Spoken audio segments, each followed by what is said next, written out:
Hello friends, I am Mithlesh. This is my fifth lecture of basic concept of strength of materials. And today we are starting the remaining portion of properties of metals, that is resilience and modulus of resilience and proof resilience. आज हम लोग इन तीनों के बारे में देखेंगे। Next property जो है हमारे पास, नेक्स्ट प्रॉपर्टी हमारे पास वो है रेजिलियंस। रेजिलियंस क्या होता है? रेजिलियंस जो होता है, it is total energy absorbed within elastic limit. It is equal to area under load deflection curve within elastic limit. और जो मॉडुलस ऑफ रेजिलेंस होता है, मॉडुलस ऑफ रेजिलेंस जो होता है, it is maximum energy stored पर unit volume with in elastic limit is called modulus of resilience. Resilience क्या होता है? रेजिलेंस जो होता है वो टोटल स्ट्रेन एनर्जी होता है, टोटल स्ट्रेन एनर्जी होता है। ठीक है, it is total strain energy absorb with in elastic limit. Resilience क्या होता है? Total strain energy with in elastic limit होता है। और मॉडुलस ऑफ रेजिलियंस क्या होता है? It is maximum energy store पर unit volume with in elastic limit is called modulus of resilience. तो रेजिलियंस जो होता है कैसे कैलकुलेट करते हैं वो देखते हैं। देखिए, ये कर्व जो आप लोग देख रहे हैं, ये कर्व है load versus deflection. Load versus deflection का ये कर्व आप लोग देख रहे हैं। इसमें क्या है कि इनिशियल पॉइंट जैसे जैसे जैसे क्या है, लोड बढ़ रहा है, ऐसे वैसे डिफ्लेक्शन बढ़ रहा है। तो मतलब लोड P1 पर डिफ्लेक्शन कितना हुआ? डेल 1। लोड P2 पे डिफ्लेक्शन कितना हुआ? डेल 2। और जो हमारा यील्डिंग पॉइंट होता है, ये जो यील्डिंग पॉइंट होता है या प्रोपोर्शनल लिमिट जो होता है माइल्ड स्टील के लिए ऑलमोस्ट सेम होता है। तो जो ये यील्डिंग पॉइंट है, तो लोड जब यील्डिंग पॉइंट पे गया तो उस पर कितना डिफ्लेक्शन देगा? उस पर जो डिफ्लेक्शन होगा वो यील्डिंग तक डिफ्लेक्शन के लिए यील्डिंग लोड लगना जरूरी है। तो ये हमारा लोड और डिफ्लेक्शन का कर्व है। ठीक है, तो अपन देख सकते हैं कि स्ट्रेन एनर्जी जो होता है, स्ट्रेन एनर्जी इक्वल टू क्या होता है? Force into displacement. Strain energy यही तो होता था, फोर्स इनटू डिस्प्लेसमेंट। तो फोर्स क्या है कि जैसे कि आप ये देख रहे हैं, ये एक सिलेंड्रिकल बार है, इसमें हम यदि लोड P लगा रहे हैं, लोड P लगा रहे हैं, तो क्या होगा? इसमें इलोंगेशन होगा। इलोंगेशन होगा ना, तो कितना होगा? डेल। डेल का इसके अंदर जो डिस्प्लेसमेंट हो गया वो कितना हुआ? डेल। ठीक है, पहले का जो ओरिजिनल लेंथ था वो कितना? L था, और अभी डिस्प्लेसमेंट हो गया कितना का? डेल का। तो हम जो स्ट्रेन एनर्जी निकालेंगे, तो स्ट्रेन एनर्जी निकालेंगे तो क्या? Force into displacement. तो फोर्स कितना होगा?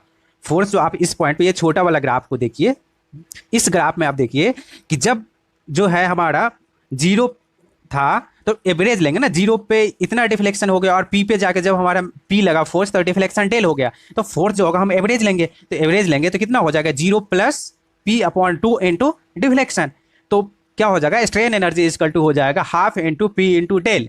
ठीक है, यदि उसको हम लोग बोल देंगे कि ये जो स्ट्रेन है, ये जो रेजिलियंस होता था, रेजिलियंस क्या होता था? एरिया अंडर कर्व जो ये होता था, लोड इनटू डिफ्लेक्शन का जो कर्व होता था उसके बराबर होता था रेजिलियंस। तो एरिया अंदर जो कर्व होगा, ये वाला जो कर्व है, इसके अंदर कौन सा एरिया हो जाएगा? आप बताइए। ये ट्रायंगल शेप में जो शेडेड पोर्शन है, ट्रायंगल शेप में है, तो ट्रायंगल का एरिया क्या होता है? Half into base into height.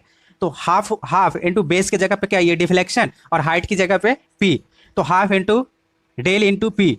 ठीक है, तो रेजिलियंस जो होता है, रेजिलियंस क्या होता है? Total strain energy store within elastic limit. तो half into P into del ये हो गया। उसके बाद हम क्या कर सकते हैं? हाफ इंटू ये जो हमारा पी है, स्ट्रेस में जब हम चेंज करेंगे, स्ट्रेस और स्ट्रेन में जब हम चेंज करेंगे, ये तो क्या लिख सकते हैं? लोड को लोड अपॉन एरिया, एरिया से डिवाइड कर देंगे लोड को, तो स्ट्रेस बन जाएगा, into deflection into L. L जो कर देंगे तो ये क्या हो जाएगा? स्ट्रेन बन जाएगा स्ट्रेन इंटू, मतलब वॉल्यूम से इसको हम डिवाइड कर दिया, वॉल्यूम से मल्टीप्लाई कर दिए, ये वॉल्यूम से मल्टीप्लाई कर दिया, और यहाँ वॉल्यूम से डिवाइड कर दिए।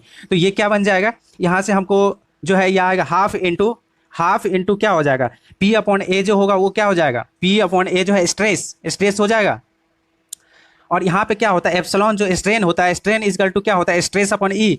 बिकॉज जो हुक्स लॉ कहता है, हुक्स लॉ क्या होता है? E equal to stress upon strain होता है, E equal to stress upon strain होता है। तो इस ये वाले रिलेशन से स्ट्रेन इजकल टू लिख सकते हैं स्ट्रेस अपॉन ई, क्योंकि ई इजकल टू यहाँ पे क्या होता है? E equal to stress upon strain होता था। तो यहाँ से हम क्या कर सकते हैं? स्ट्रेन इजकल टू हो जाएगा स्ट्रेस अपॉन ई। तो इसको हम कन्वर्ट कर देंगे, तो ये ऑलरेडी पी अपॉन ए जो था स्ट्रेस था, स्ट्रेस इंटू स्ट्रेस का कितना था? सिग्मा का स्क्वायर हो जाएगा, सिग्मा का square upon E into A L क्या होगा? ए एल वॉल्यूम है, तो इंटू वॉल्यूम।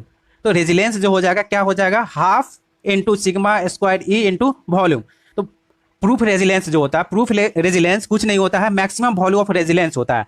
मैक्सिमम कितना देगा, मैक्सिमम इस यील्ड पॉइंट तक जाएगा मैक्सिमम। रेजिलेंस तो कुछ भी हो जाए, रेजिलेंस जैसे कि आप P1 के लिए अलग हो जाएगा, इस P2 के लिए कितना del 2 हो जाएगा, तो अलग अलग हो सकता है। बट ये जो प्रूफ रेजिलेंस होता है क्या होता है, मैक्सिमम होता है रेजिलेंस का, ठीक है। तो मैक्सिमम कितना हमको मिल रहा है, यील्डिंग पॉइंट तक। यील्डिंग कहाँ पे, इलास्टिक लिमिट होता है ना, ये इलास्टिक लिमिट तक हम लोग लेते हैं।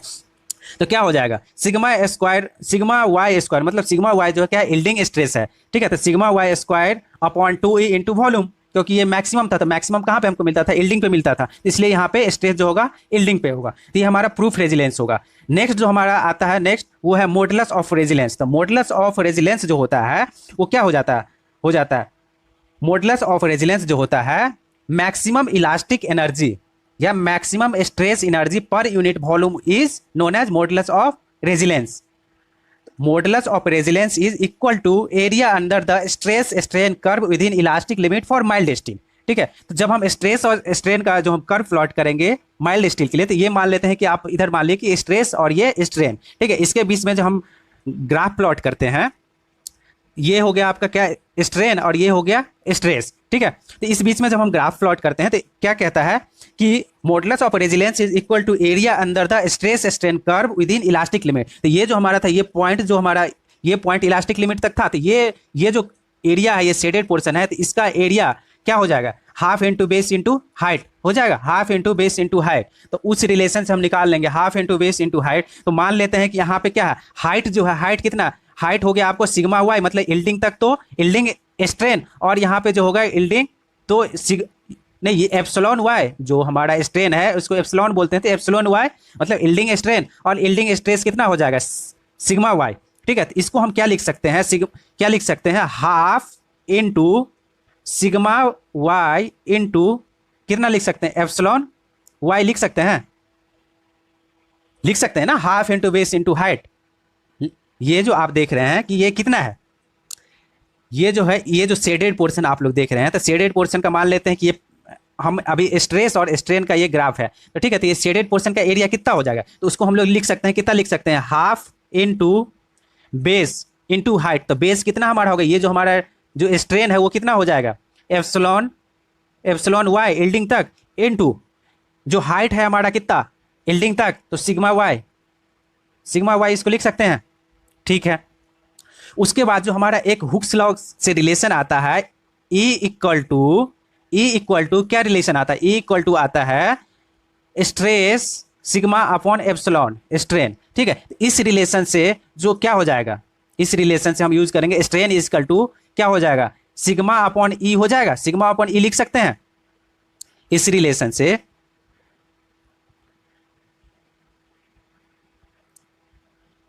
इस रिलेशन से हम जो है epsilon is equal to sigma upon E लिख सकते हैं। तो यहाँ पे जो हम पुट कर देंगे, ये जो हमारा एप्सिलॉन वाई है, एप्सिलॉन वाई की जगह पे पुट कर देंगे सिग्मा वाई अपॉन E, तो क्या हो जाएगा, फाइनल इक्वेशन जो हमारा बन के आएगा क्या हो जाएगा, half sigma Y square upon E, यही तो हमारा होगा। तो ये इक्वेशन क्या कहलाता है, modulus of resilience. Modulus of resilience क्या होता है, मैक्सिमम स्ट्रेन एनर्जी स्टोर पर unit volume with in elastic limit is called modulus of resilience. तो मॉडुलस, जहां भी मॉडुलस आएगा वहां पे हम वॉल्यूम से डिवाइड कर देते हैं, ठीक है।